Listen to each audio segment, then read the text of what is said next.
के सरकार होतोगे जगदीशपुर में पिंकू। हेलो, ठीक है आई लव यू। अरे भाई लोग,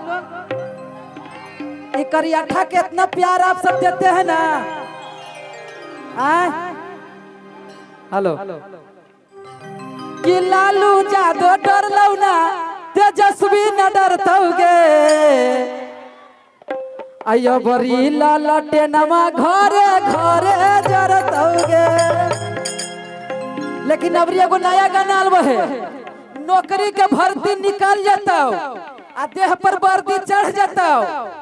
तेजस्वी भैया के मैया बहिन योजना एगो निकल रही है, ओकरा पूरा करे लगी है, करथिन पूरा। तोहनी सब इस बार ठीक है जी, आई लव यू। क्या बात है।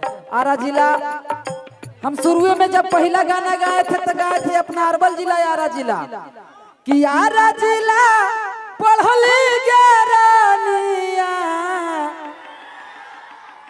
अलागी गेलऊ गेनो करिया। एक मिनट दे रहे भैया, हम कोई बोलते रे। नया गाना आया है और आज हमने सब चूड़ा दही में आए हैं पिंकू भैया के घर पर। आप सब पिंकू भैया को आशीर्वाद दीजिए, करिया ठोक के आशीर्वाद दीजिए, है ना। कि नौकरी सरकारी के भंडार होतोगे। एक बार बजा दीजिए खाली एगो पंच लाइन।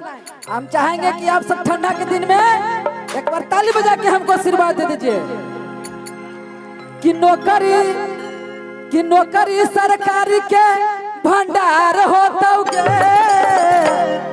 अब भैया तेजस्वी के सरकार होतोगे।